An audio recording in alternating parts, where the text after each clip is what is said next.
সুপ্রিয় দর্শক, আমি আফজাল হোসেন স্বাগত জানাচ্ছি সম্পাদকীয়তে। আমরা আজকের আলোচনার বিষয় দিয়েছি অন্তর্বর্তী সরকারের নিরপেক্ষতা বিতর্ক। আমাদের সঙ্গে আজকে স্টুডিওতে উপস্থিত আছেন নাজমুল আশরাফ, প্রধান সম্পাদক গ্লোবাল টেলিভিশন, আর অল্প কিছুক্ষণের মধ্যে আমাদের সঙ্গে যুক্ত হবেন আমরা আশা করছি doctor Asaduzzaman Ripon, vice chairman BNP. দর্শক, আলোচনার শুরুতেই জানিয়ে দেব এখনকার প্রধান শিরোনামগুলো। ফ্যাসিস্টের দোসরদের চক্রান্ত ঠেকাতে ঐক্যের ডাক বেগম জিয়ার, দ্রুত সংস্কার করে নির্বাচনের আহ্বান। ভোট নিয়ে ধূম্রজাল তৈরির ষড়যন্ত্র দেখছেন তারেক রহমান।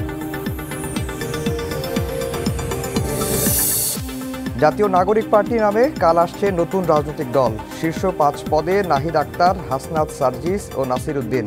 মানিক মিয়া এভিনিউয়ে সমাবেশের অনুমতি।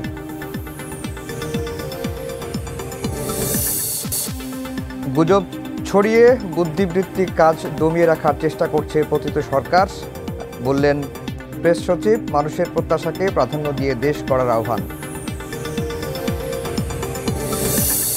এবং করোনাকালে $700 মিলিয়ন দুর্নীতি, স্বাস্থ্যের সাবেক ডিজি সহ 14 জনকে দুদকে তলব। সন্দেহজনক লেনদেনে সাবেক মন্ত্রী আব্দুর রহমানের বিরুদ্ধে মামলা।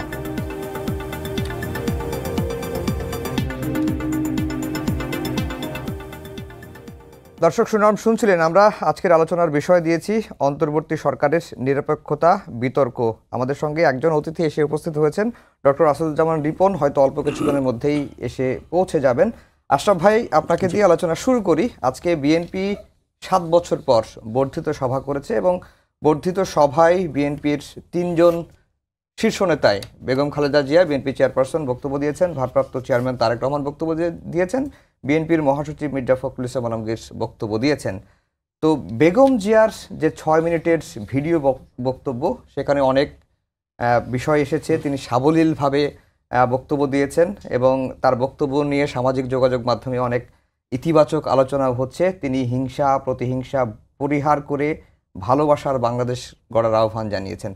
আমি যদি মোটা দাগে বেগম খালেদা জিয়ার আজকের বক্তব্য বিশ্লেষণ করতে বলি, তাহলে কি পাওয়া যায় এই বক্তব্যে? ধন্যবাদ আফজাল। বেগম খালেদা জিয়া সাবেক প্রধানমন্ত্রী, সাবেক বিরোধী নেত্রী, অনেক বছর ধরে বিএনপি চেয়ারপারসন। বিগত সরকারের একটা লম্বা সময় তিনি কারাগারে ছিলেন, অসুস্থ ছিলেন। এখন চিকিৎসার মাধ্যমে অনেকটাই সুস্থ হয়েছেন, কারামুক্ত হয়েছেন। তার বক্তৃতা আমার রিপোর্টিং লাইফে, আমি যখন বিশ্ববিদ্যালয়ের ছাত্র এবং পাশাপাশি সাংবাদিকতা করি, তখন থেকেই ওনার বক্তৃতা কাভার করার সুযোগ আমার হয়েছে। তারপরে 16 বছর টানা আমি রিপোর্টার ছিলাম। বিভিন্ন উপলক্ষে তার বক্তৃতা কাভার করেছি, সেটি ঘরোয়া অনুষ্ঠান হোক, সমাবেশে হোক, অথবা জাতীয় সংসদে হোক, প্রধানমন্ত্রী হিসেবে, বিরোধী নেত্রী হিসেবে, বিএনপি চেয়ারপারসন হিসেবে। মোটা দাগে বললে বেগম খালেদা জিয়ার বক্তব্য অন্য অনেক নেতানেত্রীদের চেয়ে বেশ শালীন, ভদ্রচিত, পারতপক্ষে আমার মনে পড়ে না তিনি কখনো তার কোনো রাজনৈতিক প্রতিপক্ষকে তুচ্ছতাচ্ছিল্য করে বা অপমান করে বা বাজে শব্দ ব্যবহার করে কোনো বক্তব্য দিয়েছেন। মাঝে মধ্যে হয়তো একটু ক্ষুব্ধ প্রতিক্রিয়া শুনেছি, সেটাও একেবারে আপনি বলতে পারবেন না যে ক্ষোভ প্রকাশের মধ্যেও তো আপনি কি ভাষায় কি শব্দ চয়নে করছেন সেটা। ফলে তার সম্পর্কে দেশের মানুষের এই ধারণাটা আছে যে তিনি যথেষ্ট মার্জিত, শালীন, মোটামুটি প্রতিপক্ষের ব্যাপারে অনেকটাই শ্রদ্ধাশীল অন্য অনেকের তুলনায়। বহু বছর ধরে আমরা তার স্বাভাবিক যেই রাজনীতি বক্তব্য বিবৃতি সেগুলো শুনি না। 5ই আগস্টের পরে আমরা তার একটা ভিডিও বক্তব্য শুনেছিলাম, সেটিও বেশ প্রশংসিত হয়েছে। তিনি যা কিছু বলেছিলেন, তিনি এবং তার দল, তিনি, তার ছেলে এবং তার দলের অসংখ্য নেতাকর্মী যারা 16 বছর টানা নানান রকমের নিপীড়ন নির্যাতনের মধ্য দিয়ে গেছে, সেই সরকারের পতনের পরে তার বক্তব্যে কোনো রকমের বিদ্বেষ, আক্রোশ, ক্ষোভ, হিংসা এগুলো ছিল না এবং যথেষ্ট ইতিবাচক ছিল।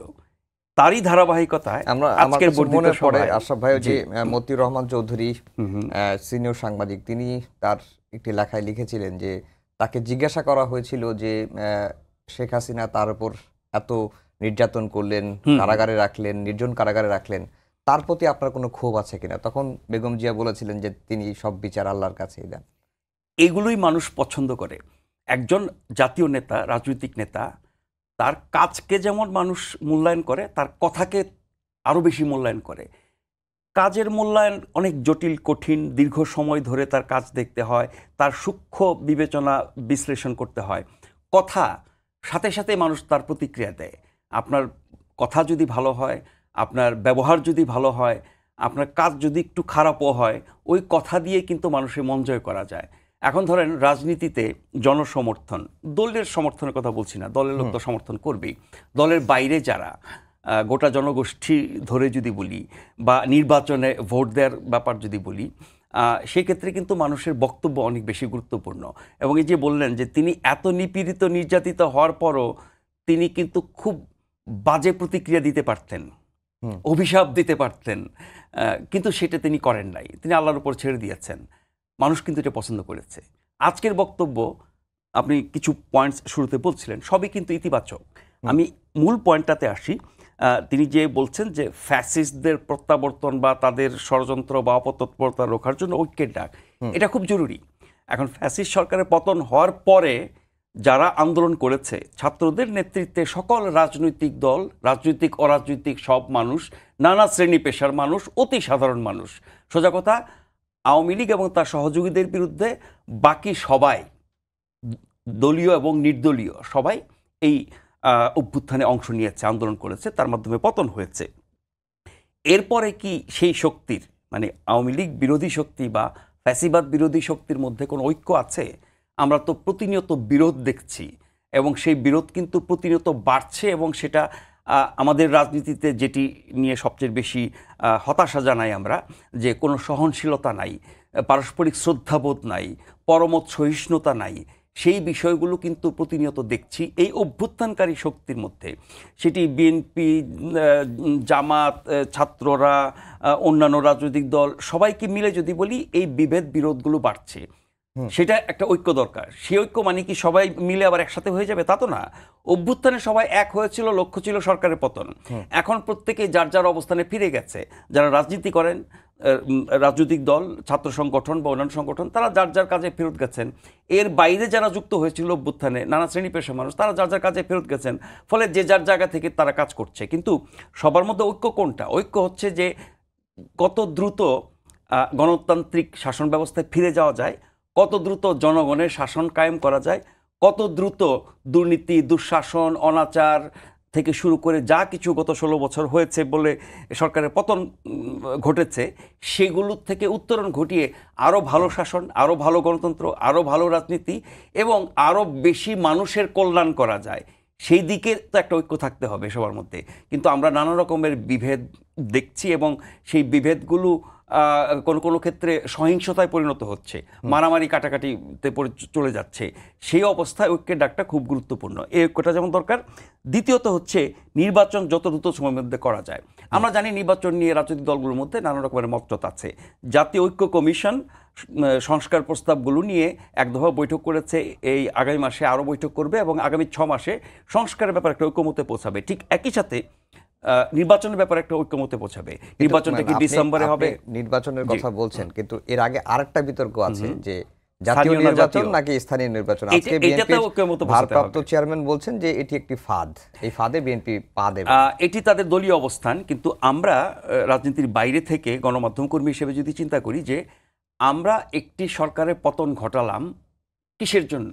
কারণ গণতন্ত্র ছিল না, সঠিক নির্বাচন ছিল না, জনগণের প্রতিনিধিত্ব ছিল না, দুর্নীতি, দুঃশাসন, গুম খুম, হত্যাযোগ্য, হ্যান ত্যান, এগুলো তো আছেই। এগুলো গণতান্ত্রিকভাবে নির্বাচিত সরকারের আমলও কিন্তু হয়ে থাকে, হয়েছে অতীতে, এবার হয়তো মাত্রাটা বেশি। কিন্তু মূল বিষয়টাকে যদি জাতীয়ভাবে চিন্তা করি, সেটি হচ্ছে যে ভালো নির্বাচন হয় নাই, নির্বাচনের নামে প্রহসন হয়েছে, জনগণ তার মতামত বা ভোটাধিকার প্রয়োগ করতে পারে নাই, জনগণের পছন্দের ব্যক্তি বা দলদের শাসন আমরা দেখি নাই। সেই জায়গায় নিশ্চয়ই সরকারের পতন বা ফ্যাসিবাদের পতনের পরে মানে সঙ্গত কারণেই প্রশ্ন আসে, তাহলে এরপর কি? এরপর হচ্ছে সঠিক নির্বাচন, সঠিক গণতন্ত্র, সঠিক শাসন, সুশাসন, ন্যায় বিচার, দুর্নীতিমুক্ত সমাজ, অন্যায়মুক্ত সমাজ, আরও যা যা কিছু সমস্যা আমাদের আছে, একদিনে দূর হবে না। কিন্তু আপনাকে শুরুটা করতে হবে তো নির্বাচনের মাধ্যমে। নির্বাচনের মাধ্যমে আপনি জনগণের ক্ষমতা নিশ্চিত করলেন, নির্বাচনের মাধ্যমে জনগণের পছন্দের সরকার আপনি বসালেন, সেই সরকার বসে গণতান্ত্রিক চর্চা করবে। নির্বাচনটা গণতন্ত্রের প্রথম ধাপ। এরপরে নির্বাচিত সরকার বা সংসদ তারা গণতান্ত্রিক চর্চা করে কিনা, নাকি গণতন্ত্রের নামে আবারও স্বৈরতন্ত্র, ফেসিবাদ বা একদলীয় শাসন বা যাচ্ছে তাই ক্ষমতার অপব্যবহার, দুর্নীতি এগুলো করে কিনা। তার জন্য এই পরিবর্তিত পরিস্থিতিতে অন্য সকল শক্তি, রাজনৈতিক অরাজনৈতিক, তারা এক ধরনের চাপে রাখবে তাদেরকে। গণমাধ্যম থেকে শুরু করে আরও যত সামাজিক শক্তি আছে তারা নানাভাবে তাদের জবাবদিহিতা নিশ্চিত করবে। সেইভাবে আমরা আগের চেয়ে ভালো গণতন্ত্রে যাব। বাংলাদেশে গণতন্ত্র ছিল না কখনো, তা তো না, কখনো ছিল কখনো ছিল না। 90-এর গণ অভ্যুত্থানের পরে টানা 20 বছর তো আমরা গণতন্ত্র দেখেছি। আপনি সেখানে অনেক দোষ ত্রুটি খুঁজে পাবেন, কিন্তু 4-4টি নির্বাচন কিন্তু খুব ভালোভাবে হয়েছে। 4-4টি গণতান্ত্রিকভাবে নির্বাচিত সরকার আমরা দেখেছি। সেই 4টি সরকার একরকম ছিল না। 91 থেকে 96 সরকার বা 96 থেকে 2001 সালের সরকার, আমি প্রথম দুটি সরকারকে যদি ধরি, ভালো নির্বাচনের মাধ্যমে আসা দুটি গণতান্ত্রিক সরকার, তাদের অনেক সমস্যা, ভুল ত্রুটি ছিল, কিন্তু যতটুকু শাসন আমরা দেখেছি, গণতন্ত্রের চর্চা দেখেছি সংসদে, সরকারে, বাইরে, নির্বাচনে, তার চেয়ে পরে দুটি সরকারের ক্ষেত্রে চর্চাটা কম হয়েছে। আর 14-র পর থেকে তো আর কোনো চর্চাই ছিল না। ফলে আপনি জাতীয় নির্বাচনের মাধ্যমেই জাতীয় সমস্যার সমাধানের যাত্রা শুরু করবেন। সেই জন্য জাতীয় নির্বাচন আগে হওয়া দরকার। স্থানীয় নির্বাচন কেন আগে করতে বলা হয়? পক্ষে ছোটোখাটো কিছু যুক্তি আছে। যেমন ধরেন, স্থানীয় নির্বাচনটি করলে পরে বর্তমান সরকার, বর্তমান প্রশাসন, পুলিশ সহ বিভিন্ন বাহিনী এবং নির্বাচন কমিশন এবং যারা অংশ নেবে বিভিন্ন রাজনৈতিক দল, সবাই একটা ভালো নির্বাচনের জন্য কতটা প্রস্তুত সেটার একটা পরীক্ষা হবে। তো সেই পরীক্ষার জন্য একটা স্থানীয় নির্বাচন হতে পারে, কিন্তু স্থানীয় নির্বাচন দিয়ে কিন্তু আমার জাতীয় সমস্যার সমাধান হচ্ছে না।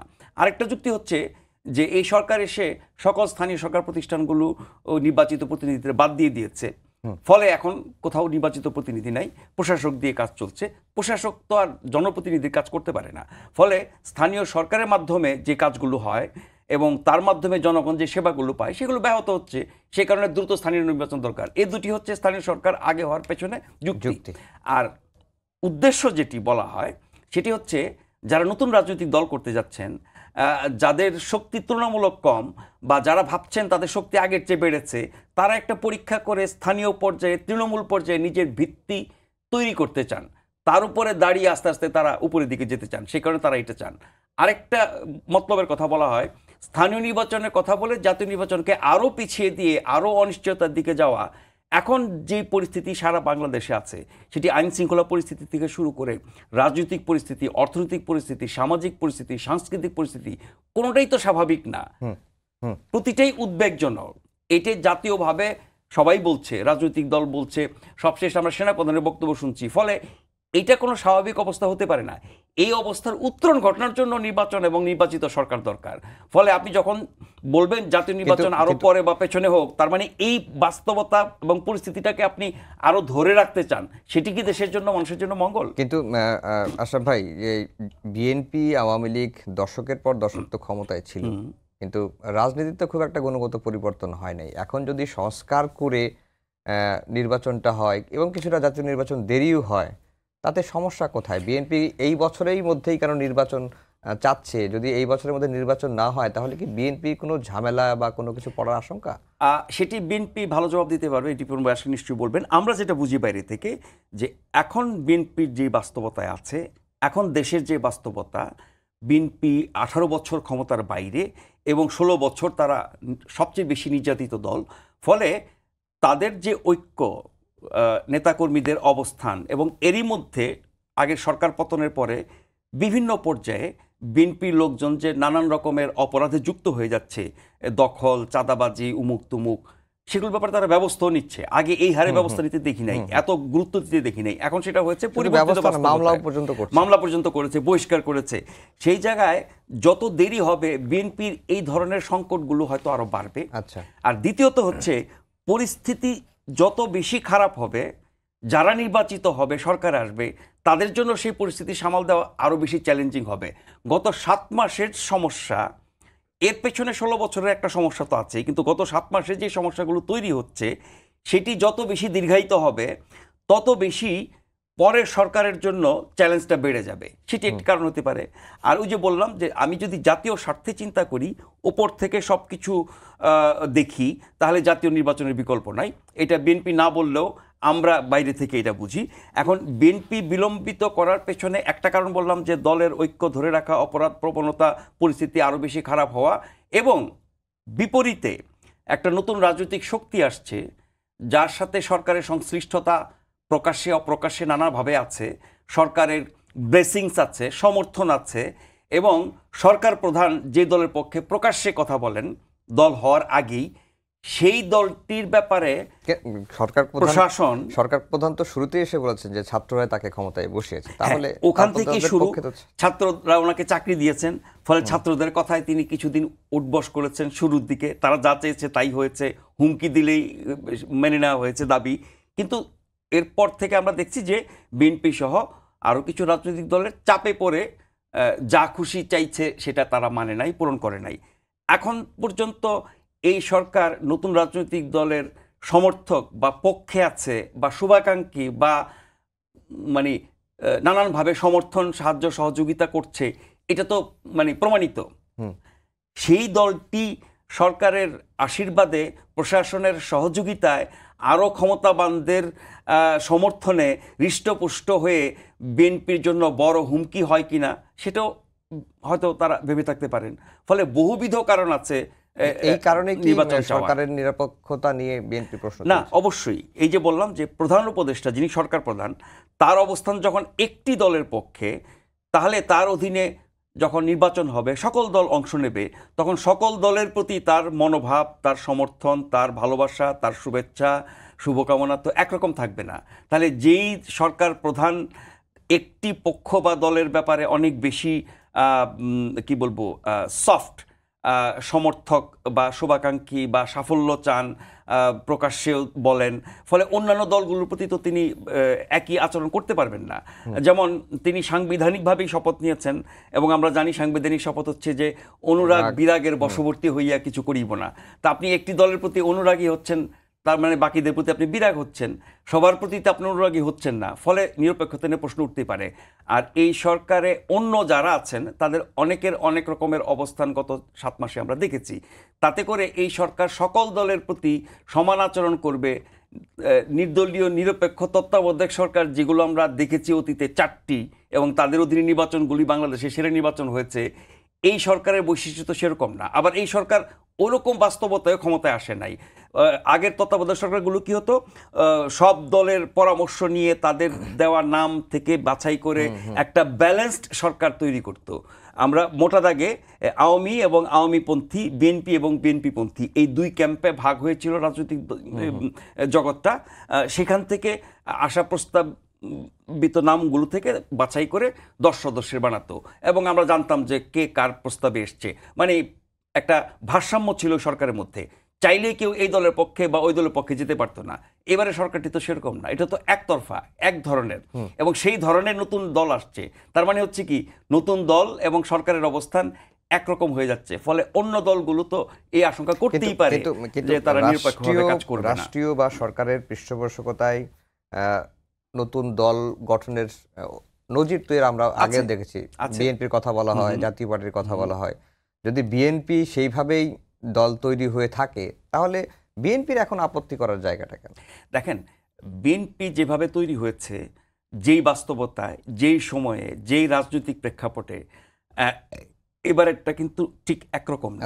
দুটার দুরকমের, দুটারই ঐতিহাসিক তাৎপর্য আছে, দুইটাকে আপনি আলাদা আলাদাভাবে ব্যাখ্যা করতে পারেন। কিন্তু বিএনপি ক্ষমতাসীন রাষ্ট্রপতির মাধ্যমে তৈরি একটি দল, সেই দল এত বছরে মানুষের দলে পরিণত হয়েছে, একদিনে কিন্তু হয় নাই।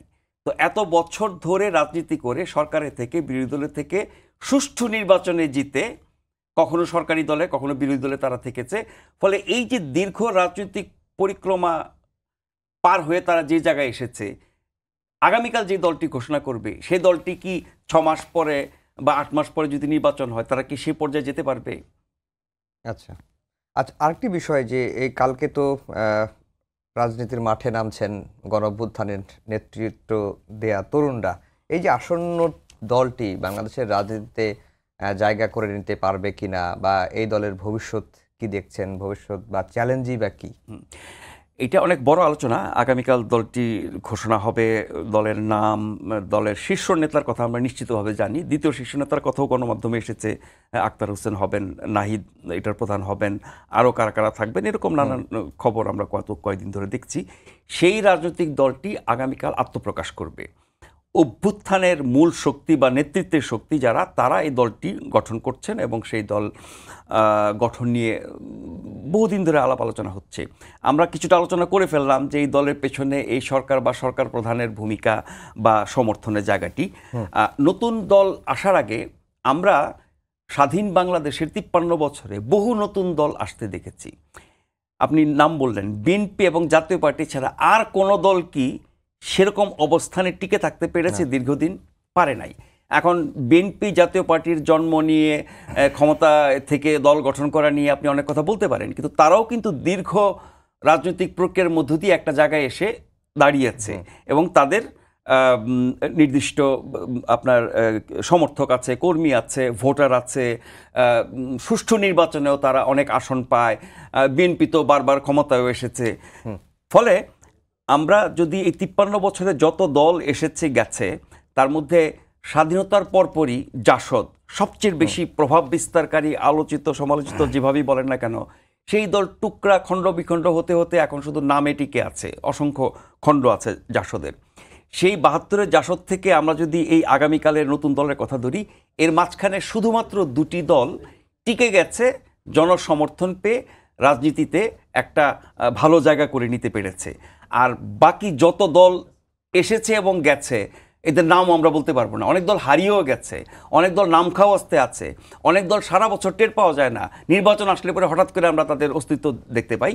তবে সাম্প্রতিক কালের মধ্যে যে নতুন দলটি হতে যাচ্ছে, যেই ধরনের তরুণদের দল বলছি, ছাত্রদের দল বলছি, নতুন রাজনৈতিক বন্দোবস্তর কথা তারা বলছে, সেরকম আরেকটি দল সাম্প্রতিক কালে তৈরি হয়ে মোটামুটি একটা অবস্থানে চলে এসেছে, সেটি হচ্ছে ভিপি নূরের দল। সেই দলটি একটা অবস্থানে এসেছে, তার শক্তিমত্তা, জনসমর্থন কতখানি আমরা নির্বাচন আসলে দেখব।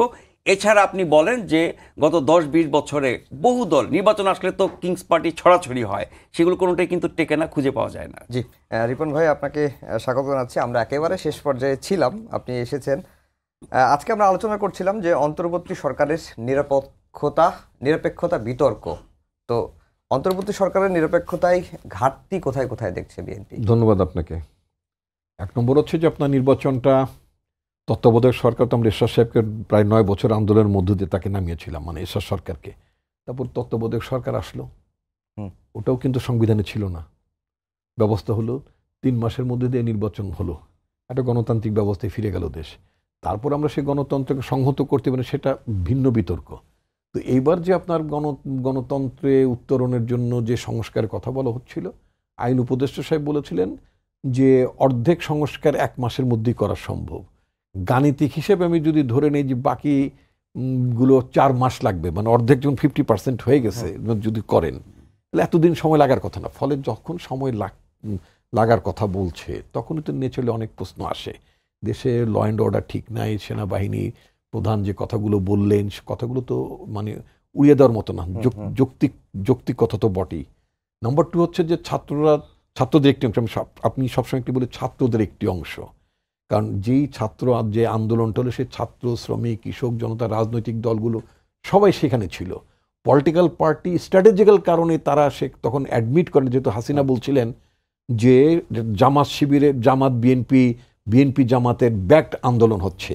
আমরা চাচ্ছিলাম যে আন্দোলনটা জনগণের আন্দোলন হচ্ছে, সবাই মিলে আন্দোলন করছে এবং আন্দোলন সফল না হলে রাজনৈতিক দলগুলো বলতো না। সেই জন্য আমরা এই কথাগুলো বলছিলাম। এটা আমাদের কৌশলগত অবস্থান। আমরা বলছিলাম যে এটা একটা মাস মুভমেন্ট, এটা বিএনপি জামাতের আন্দোলন না। আচ্ছা, এখন কথা হলো কি যে আপনি দেখবেন যে এই যে আন্দোলন, আমরা একটা মোটামুটি আমরা একটা দীর্ঘ 16 বছরের লড়াইতে আমরা সফল হলাম। সেখানে ছাত্রদের একটি অংশ হিসেবে যারা বৈষম্য বিরোধী ছাত্ররা ওখানে ছিল, ওখানে জাতীয়তাবাদী ছাত্র দলের ছেলেরাও আন্দোলন করেছে, ছাত্র ইউনিয়নের ছেলেরা আন্দোলন করেছে, শিবিরের ছেলেরা আন্দোলন করেছে, অন্যান্য বাম সংগঠনের ছেলেরা আন্দোলন করেছে। 5ই আগস্টের পরে এই সমস্ত মূল সংগঠনগুলোর ছাত্রকর্মীরা তারা যার যার সংগঠনের ফোল্ডে চলে গেছে। থাকলেও বৈষম্য বিরোধী ছাত্র আন্দোলন, এদের অভিভাবক সংগঠন কোনটা এটা আমার এখনো জানা নাই, বা মানে তারা পরে দেখলাম যে গণতান্ত্রিক ছাত্র শক্তি নামক অনেকে ছিল এটার ভেতরে, এটার মধ্যে মুজিববাদী ছাত্রলীগও ছিল, মানে ওটার মধ্যে একটা নানা দল, শিবিরও ছিল এটার মধ্যে। তো তাদের কিছু প্রতিনিধি, মানে সেটা শিবিরের প্রতিনিধি না গণতান্ত্রিক ছাত্র শক্তির প্রতিনিধি না কাদের প্রতিনিধি, ঠিক এক্স্যাক্টলি দে আর নট, তারা তো স্বীকার করে নাই। আচ্ছা, তো তারা নতুন দল বানাবে, ভালো, গণতন্ত্রে তো নতুন দল বানাবার ব্যাপার আছেই। তো গণতন্ত্র নতুন দল বানাবেন যাকে নিয়ে এত কথা, মিস্টার নাহিদকে নিয়ে এত কথা, তিনি ফাইনালি রিজাইন করেছেন, তিনি রাজনৈতিক দলে গেছেন, তাকে আমরা অভিনন্দন জানাই, স্বাগত জানাই, তিনি একটা নতুন রাজনৈতিক দল করবেন। বাকি যে দুজন এখনো আছে তারা কারা? তারা তো তারাই, তারা সরকারে রয়ে গেছেন, তাই না? তো এখন কথা হচ্ছে কি যে এরা, মানে এদের পরিচয়টা কি? বৈষম্য বিরোধী কি মুজিববাদী ছাত্রদল ছাত্রদের অংশ, না শিবিরের অংশ, না কাদের অংশ, না গণতান্ত্রিক ছাত্র শক্তির অংশ? সুতরাং এই ধরনের পরিস্থিতির মধ্য দিয়ে ন্যাচারালি মনে হতে পারে যখন নির্বাচন, আপনার স্থানীয় সরকার নির্বাচন করার কথা বলাচ্ছে, আমি একটু বলতে হবে স্থানীয় সরকার নির্বাচন কেন, যে রাজনৈতিক দলগুলো স্থানীয় সরকার নির্বাচন নিরপেক্ষ করে না। তা রাজনৈতিক শক্তি যদি নির্বাচন নিরপেক্ষ না করে তাহলে আপনি সংস্কার করছেন, তাহলে এমন একটা সংস্কার ব্যবস্থা করেন, কারণ রাজনৈতিক দলই তো দেশ শাসন করবে আলটিমেটলি, তাহলে এমন একটা সংস্কার করেন, এমন একটা বিধি ব্যবস্থার কথা বলেন, এমন একটা প্রস্তাবের কথা বলেন যেখানে পলিটিক্যাল পার্টি যারা ক্ষমতায় থাকবেন তারপরে স্থানীয় সরকার নির্বাচন নিরপেক্ষ হতে বাধ্য হবে, সেই ধরনের সংস্কার প্রস্তাব দিলেই তো পারেন। আমরা তো এই জাতীয় কোনো সংস্কার প্রস্তাব আমরা দেখছি না। রেদার আমরা যেটা দেখতে পাচ্ছি, স্থানীয় সরকার নির্বাচন করো, আমার আইন শৃঙ্খলা প্রতিষ্ঠান ভালো নাই, নির্ভরযোগ্য না, তো এই ধরনের পরিস্থিতি আপনি স্থানীয় সরকার নির্বাচন করতে চান, ঠিক আছে। এখন আবার এর মধ্যে একবার দেখলাম যে আপনার এই যে কি নাগরিক শক্তি নাকি কি নাগরিক কমিটি, মানে যারা জাতীয় নাগরিক কমিটি, তারা আবার দেখলাম যে আওয়ামী লীগের পতিত স্বৈরাচারের কিছু সাবেক মানে কমিশন তাদের নিয়ে মিটিং টিটিং করেছে। ফলে আমাদের কাছে মনেই হতে পারে যে ক্ষমতায় থেকে কোনো ধরনের আপনার একটা রাজনৈতিক মানে শক্তি, রাজনৈতিক পক্ষ ঠক্ক বাড়ানো, শক্তি সঞ্চয় করার জন্য সময় ক্ষেপণ করা হচ্ছে কিনা। জি জি রিপন ভাই, আমাদের সময় একেবারেই শেষ। আমরা আর আমি নিজে অত্যন্ত দুঃখিত। সবাইকে ধন্যবাদ জানিয়ে শেষ করছি আমাদের আজকের সম্পাদকীয়। আগামীকাল আবার দেখা হবে রাত 10টায়, দেখার আমন্ত্রণ রইল। শুভরাত্রি।